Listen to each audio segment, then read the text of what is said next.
நாங்கள் அன்பு கேங்கு தான், நாங்கள் குரூப்பிசம் தான் பண்ணுறோம் அப்படின்ற மாதிரி அஃபிஷியலாக கனியக்கா அவங்க வாயிலேருந்தே ஒத்துக்கிட்டாங்க. ஸோ இது வந்து பார்த்தீங்கன்னா குரூப்பிசமாக தான் தெரியும் அப்படின்ற மாதிரி கனியக்கா ஒரு பக்கம் ஒத்துக்க, ஒரு பக்கம் எஃப்ஜே வந்து ஆமாம் ஆமாம் நம்ம குரூப்பு தான், நம்ம கேங்கு தான் அப்படின்ற மாதிரி அவரையும் ஒத்துக்க. ஆனால் இந்த சபரி இருக்காப்புல, ஸோ அவர் மட்டும் என்ன சொல்கிறாரு, இல்லை இல்லை அப்படிலாம் இல்லை, நம்ம எப்படி குரூப்லாம் அப்படின்ற மாதிரி அவர் சொல்ல, இல்லை இல்லை கனி சொல்கிறாங்க அப்படிலாம் இல்லை சபரி, நம்ம குரூப்பாக தான் தெரியும் அப்படின்ற மாதிரி இவங்க சொல்ல, ஏன்டா என்னடா பண்ணுறீங்க அப்படின்ற மாதிரி தான் இருக்குது. இவ்வளோ நாளாக நம்ம வெளியே சொல்லிட்டு இருந்தோம் அந்த மாதிரி வந்து அன்பு கேங்கா ஃபார்ம் ஆயிருக்கானுங்க அப்படின்ற மாதிரி. ஒரு பக்கம் இவனுங்க அன்பு கேங்கா இல்ல புள்ளி கேங்கா அப்படின்ற ஒரு டவுட்டும் இருக்கு. ஏன்னா அதுல சபரியும் இது எஃப்ஜேவும் பண்றாங்களே, அதுல அதிகமா புள்ளியே தான் போயிட்டு இருக்கு. ஸோ அப்படி இருக்கும்போது இவனுங்களுக்கு எந்த நேம் வைக்கிறதுன்னு ஒரு கன்ஃபியூஷன்ஸ் இருக்கும். ஸோ இதெல்லாம் ஓரம் வச்சுட்டு ஆனால் இவனுங்க வாயாலே இவனுங்க குரூப்னு ஒத்துக்கிட்டானுங்களே. ஸோ இந்த சாட்டர்டே சண்டே கம்பல்சரி இதை ஒரு கேள்வியா எழுப்புவாங்க அப்படின்ற மாதிரி எனக்கு என்னமோ கேள்வி தோணுது. ஏன்னா வைல்ட் கார்டு என்ட்ரி வந்தாலுமே இவங்கள ஒரு கேங்கா தான் பார்ப்பாங்க, ஒரு குரூப்பா தான் பார்ப்பாங்க அப்படின்றதுல எந்த மாற்று கருத்துமே இல்லை. ஃபர்ஸ்ட் ஆஃப் ஆல் அந்த கேங்ல யார் யார் இருக்கா அப்படின்றத கிளாரிஃபை பண்றேன். ஒன் பை ஒன்னா பார்க்கலாம். முதல்ல அம்மா யாருன்னா கனியக்கா, அதே மாதிரி மகன் மூத்த மகன் யாருன்னு பார்த்தீங்கன்னா சபரி, அதுக்கப்புறம் இளைய மகன் யாருன்னு பார்த்தீங்கன்னா எஃப்ஜே, அப்புறம் இளைய மகனோட மருமகள் யாருன்னு பார்த்தீங்கன்னா இவரு ஆதிரை, அதுக்கடுத்து பார்த்தீங்கன்னா மகள் வந்து இது அவங்க பேர் என்னது கெமி. ஸோ இவங்க தான் பார்த்தீங்கன்னா அந்த குடும்பம், அது வந்து ஒரு அன்பால கட்டமைச்ச குடும்பம் அப்படின்ற மாதிரி தான் அவங்க வந்து காமிக்கிறாங்க. அதனால தான் அன்பு கேங் 2.0 அப்படின்ற பேரும் அவங்களுக்கு வந்தது.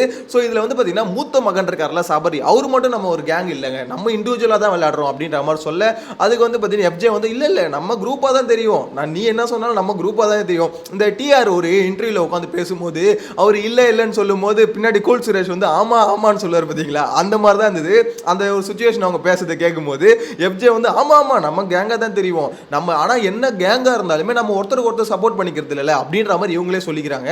ஏண்டா குரூப்பிசம் கேங்னால என்ன தெரியுமா சம்பந்தம், உங்களுக்குள்ள இருக்க பிரச்சனை நீங்க கேட்காம இருக்கிறதா அது பேர் குரூப்பிசம் கேங்கு. ஸோ அது வந்து இவங்களுக்கு புரிய மாட்டுது, நம்ம தான் ஒருத்தருக்கு ஒருத்தர் சப்போர்ட் பண்ணுறது இல்லையா அப்படின்ற மாதிரி. எங்க நீங்கள் சப்போர்ட் பண்ணுறது இல்லை, அதாவது இவங்க கெமி சொல்கிறாங்க நம்ம தான் ஒருத்தருக்கு ஒருத்தர் சப்போர்ட் பண்ணுறது இல்லையா அப்படின்ற மாதிரி அவங்க சொல்கிறாங்க. ஏன் கெமி உனக்கு அவங்க சப்போர்ட் பண்ணல, எஃப்ஜேக்கு சப்போர்ட் பண்ணாமல் இருந்தாங்கன்னா நேற்று உன் விஷயத்துலேயே எஃப்ஜே வந்து மூஞ்சை காமிச்சிட்டு போகும்போது எஃப்ஜேவை போய் ஏன்டா அப்படி போனான்னு கேட்காம உன்னை வந்து சரி ஓகே கெமி சால்வாக போயிடு, அவன் அப்படி தான் கோவக்காரன் அப்படின்ற மாதிரி சொல்லி அமிச்சாங்க பார்த்தீங்களா, அங்கேயே உனக்கு செருப்பு கழட்டி அடிச்ச மாதிரி இருக்கணும். அப்பயே நீ எல்லாம் தெரிஞ்சிடலாம் என்ன ஜென்மம் அப்படின்ற மாதிரி தான் இருக்குது. ஆக்சுவலி இவங்களுக்கு புரியவே இல்லை, நம்ம ஒரு இண்டிவிஜுவல் பிளேயரு, நம்மளை அசிங்கப்படுத்தினா கேட்கணும் பிக் பாஸ் வீட்டில், அதுக்கு தான் நம்ம வந்திருக்கோம், நம்மளோட ரைட்ஸை வந்து அங்கே கேட்கறது தான் பிக் பாஸ் வீடு கரெக்டான இடம். ஸோ அதுக்கு தான் இங்கே அதுதான் இங்கே கண்டென்ட்டாக மாறும், அதுதான் இங்கே டாஸ்க்கு கொடுக்குறாங்க. ஸோ அதுதான் மக்களும் விரும்பி பார்ப்பாங்க, அதுக்கு தான் ஷோ பார்த்துட்டு இருக்காங்க அப்படின்றதே புரியல. நேற்று விக்ரம் இருக்கார்ல, அவர் வந்து எஃப்ஜே கூப்பிட்டு வச்சு கிளாஸ் எடுக்கிறாரு. இல்லைடா மச்சான், ஆக்சுவலாக நீங்கள் வந்து வேலை செய்யாதவங்களே செய்யுன்றீங்க, அங்கே ஃபுல் ஃபோக்கஸும் அட்டென்ஷனும் அங்கேயே போகுது, ஆனால் நீங்கள் வேலை செய்கிற என்னெல்லாம் விட்டுடுறீங்க. ஸோ கேமரா என்ன ஃபோக்கஸ் பண்ணாது, அப்போ ஒரு ஷோவில் யாரை காமிப்பாங்க, என்ன காமிப்பாங்களா இல்லை வந்து பார்வதியை காமிப்பாங்களா, நீங்கள் வந்து பார்வதியும் நீயும் தான் அதில் கேமராவில் வருவீங்க, நீங்கள் தான் ப்ரொமோவில் வருவீங்க. ஸோ வேலை செய்யாதவங்களுக்கு அட்டென்ஷன் கொடுக்குறதுல வேலை செய்கிறவங்களுக்கு கொடு, என்கிட்ட வேலை சொல்லு, எல்லா வேலையும் நான் செய்வேன், ஒரு வேலை செய்யாமல் இருக்குன்னா நான் எந்த அளவுக்கு க்ரியேட்டிவாக செய்யும், அது கண்டென்ட்டாக மாறும். விக்ரம் உங்களுக்கு ஒன்றுமே புரியல, நீங்கள் கண்டென்ட் கிரியேட்டர் தானே, இங்கே நீங்கள் வந்து வேலை செய்கிறதையும் டான்ஸ் ஆடிக்கிட்டு வேலை செய்கிறதையும் ப்ரோமோவில் போடுவாங்களா, எனக்கு புரியல. விக்ரம் கண்டென்ட் கிரியேட்டரு அப்படின்னும் போது எப்படியா நீ அப்படி யோசிக்கிற, இங்கே வந்து சண்டை தான் கண்டென்ட்டு, பிக் பாஸ் வீட்டை பொறுத்த வரைக்கும் அதுக்கு தான் ப்ரியாரிட்டி கொடுப்பாங்க, அந்த பிரச்சனையில் எல்லாரும் போய் இன்வால்வ் ஆவாங்க, ஏன்னா அப்போ தான் அவங்களும் வெளியே தெரிவாங்கன்றது அங்கே விஷயம். ஸோ இதில் வந்து நீங்கள் வந்து அவங்கள ஃபோக்கஸ் பண்ணாதீங்க, இங்கே சண்டை நடக்கக்கூடாது, எல்லா வேலையும் நான் செய்கிறேன்னு சொல்கிறீங்களே, உங்களை விட ஏமாளி யாருமே இல்லை அப்படின்ற மாதிரி தான் தோணுது. ஏன்னா எந்த வேலை வேணால் கூட நான் செய்கிறேன் அப்படின்னா அங்கே போனது வந்து இங்கே புரியவே இல்லை பாதி பேருக்கு, நம்ம சமைக்க தான் போனோம் அப்படின்ற மாதிரி சில பேர் நம்புறானுங்க, அதே மாதிரி சில பேர் வந்து நம்ம பெருக்க தான் போனோம்னு நம்புறானுங்க. நம்ம பிக் பாஸ் வீட்டுக்கு போனதுக்கு காரணம் நம்மளை வெளியே தெரிய வைக்கணும், அங்கே வெளியே தெரிய வைக்கணும்னா நமக்கான உரிமைகளை வந்து நம்ம கேட்கணும், கேட்டால் தான் நம்ம வெளியே தெரியும் அப்படின்றத ஒவ்வொரு வாரமும் விஜய் சேதுபதி சொல்றாரு, இண்டிவிஜுவலாக விளையாடுங்கடா இண்டிவிஜுவலாக விளையாடுங்கன்னு.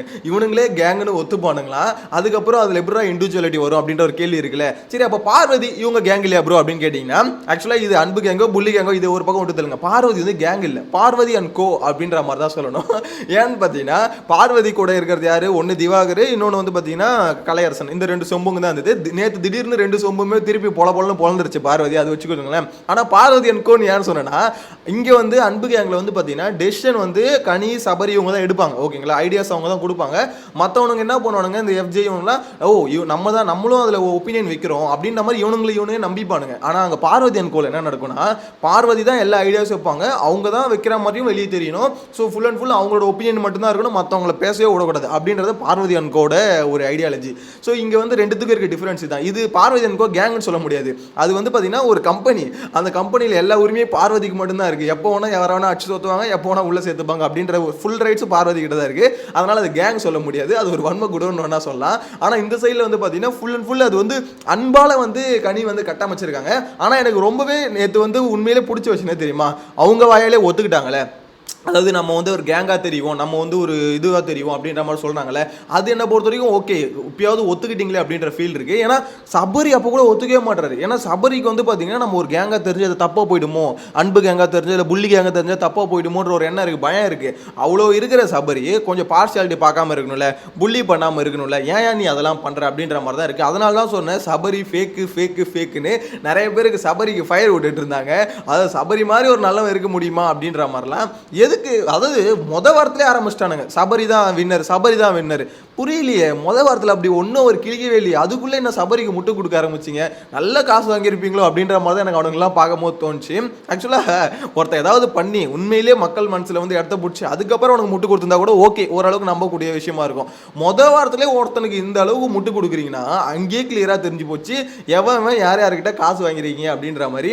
ஆக்சுவலாக நான் சொல்கிறது சில கிரியேட்டர்ஸ் தான் சொல்கிறேன், பயங்கரமாக முட்டு கொடுக்குறானுங்க சபரிக்கு. எனக்கு புரியவே இல்லைங்க, சபரி பண்ணுற ஆக்ஷன்ஸ் இருக்குல்ல, அது வந்து கிளியராக லைவ் பார்க்குறவங்களுக்கு தான் தெரியும். ஏன்னா 1 hour ஷோவில் வந்து பார்த்தீங்கன்னா சபரியே அதிகமாக வரதில்லை, ஓகேங்களா.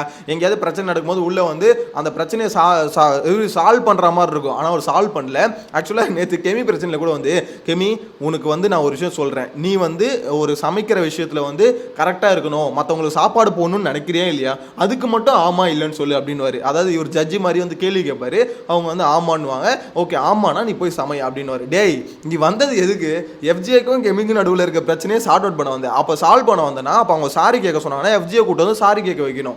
அப்படிலாம் சாரி கேட்க முடியாதுன்னா சாரி கேட்க முடியாதுன்னு சொல்லிட்டு நீ போய் சமைன்னு சொல்லணும். அதை விட்டுட்டு நீ எல்லாருக்கும் சாப்பாடு போடணும், அதாவது ஒரு புனிதர் மாதிரியே பேசுறது இருக்குல்ல, அங்கே பாயிண்டே விட்டுட்டான், கெமியே மறக்க வச்சிட்டான். அதாவது கெமி வந்து சாரி கேட்கணும் அப்படின்ற மாதிரி விடாப்படியாக இருப்பாங்க, அவங்க எதுக்காக சாரி கேட்க வந்தாங்க அப்படின்றத மறக்க வச்சு எல்லாருக்கும் சாப்பாடு போடணும்னு நினைக்கிறியா இல்லையா, அந்த அன்புள்ளத்துக்கு வந்து அப்படியே கன்வெர்ட் பண்ணிட்டான். ஏன்டா நீ என்னடா பண்ணுற, நீ அங்கே கரெக்டாக ஒரு பிரச்சனையை ஒரு உண்மையிலே ஒருத்தவங்களோட ரைட்ஸ்க்காக நிற்கிறேன்னா கெமி கிட்ட வந்து எஃப்ஜே சாரி கேட்க வச்சிருக்கணும், அதை நீ பண்ணியிருக்கணும். அப்படி முடியலையா மூடிக்கிட்டு போய் உட்காந்துருக்கணும். அதை விட்டுட்டு வந்து ஃபுல்லாக நீ சாப்பாடு போடணும்னு நினச்சினா, மற்றவங்களுக்கு பசியை ஆற்றணும்னு நினச்சினா, நீ உன் வேலையை கரெக்டாக செய்யணும்னு நினச்சினா நீ போய் கண்டினியூ பண்ணு அப்படின்ற மாதிரி டைவர்ட் பண்ணி விட்டான்.